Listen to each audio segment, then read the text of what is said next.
महाशिवरात्री महादेव पूजनावेळी तुमच्याकडून या चुका होत नाहीत ना, नेमके काय करू नये? महाशिवरात्रीचे शिवपूजन करताना काही गोष्टीचे पाळणे अत्यंत आवश्यक आहे. काही चुका टाळणे गरजेचे आहे असे सांगितले जात.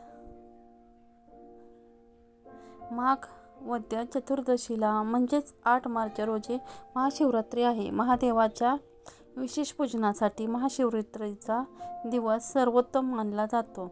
या दिवशी शंकराच्या मंदिरात जाऊन रुद्राभिषेक, जलाभिषेक, पूजन केले जाते. लाखो भाविक महादेवांचे नामस्मरण, मंत्र पठण, जप करतात. महाशिवरात्रीला हिंदू संस्कृती आणि परंपरांमध्ये अनन्यसाधारण असे महत्त्व आहे.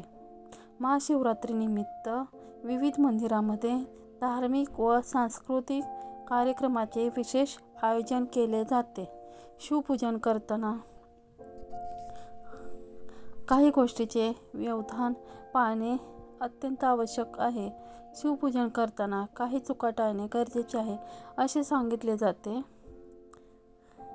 महादेवाच्या मंदिरातील प्रदक्षिणा आणि अन्य मंदिरातील प्रदक्षिणा यामध्ये एक महत्त्वाचा फरक आहे. शंकराच्या मंदिरातील प्रदक्षिणा कधीही वर्तुळाकार पूर्ण करावयाचे नसते. शिवलिंगावर अर्पण केलेले पाणी बाहेर पडणारा मार्ग कधीही ओलांडू नये.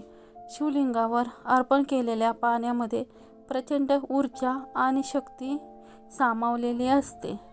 त्यामुळे हे जल लागणे अनुचित असते. त्यामुळे प्रदक्षिणा घालताना लक्ष ठेवावे.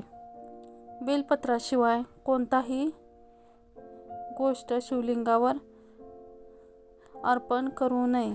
काही मान्यतांनुसार कोणतीही गोष्ट शंकराला अर्पण करताना काळजी घ्यावी.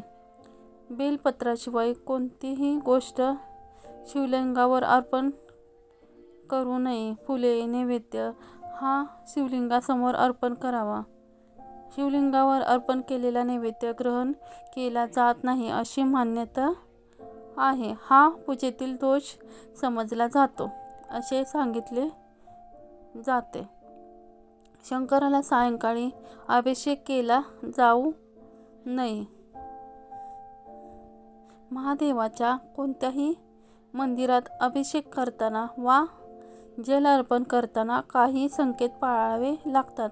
शंकराला सायंकाळी अभिषेक केला जाऊ नये असे सांगितले जाते. शास्त्राप्रमाणे शंकरावर सकाळच्या प्रहरीच अभिषेक करावा असे सांगितले जाते. तर शिवपूजनावेळी चुकूनही शंखाचा वापर करू नये. शंकराने शंखचूड नामक दैत्याचा वध केला होता आणि शंख हा त्याचा अंश मानला जातो. त्यामुळे शंकराची पूजा करताना शंखाचा वापर टाळावा. शंकराची पूजा करताना अक्षतांचा वापर करावा. शंकराची पूजा करताना अक्षतांचा वापर करावा. मात्र या अक्षता या निरखून पारखून घ्याव्यात. भंग पावलेल्या अक्षता पूजनावेळी वापरू नयेत. भंग पावलेल्या तांदळाचा दाणा हा अपूर्ण आणि अशुद्ध असतो. त्यामुळे त्याचा वापर टाळावा. शिवपूजन करताना केसर, दुपहरिका, मालती, चंपा, चमेली, जुई या फुलांचा वापर करू नये. याऐवजी बेलाची पाने, भांगाची पाने, धोत्र्याची पाने, घोगलाची पाने, निळी कमळे, अशोकाची पाने, आवळीची पाने, कण्हेरीची पाने, कदंबाची पाने, ब्राह्मीची पाने, आघाडाची पाने शिवशंकराला शिवपूजनावेळी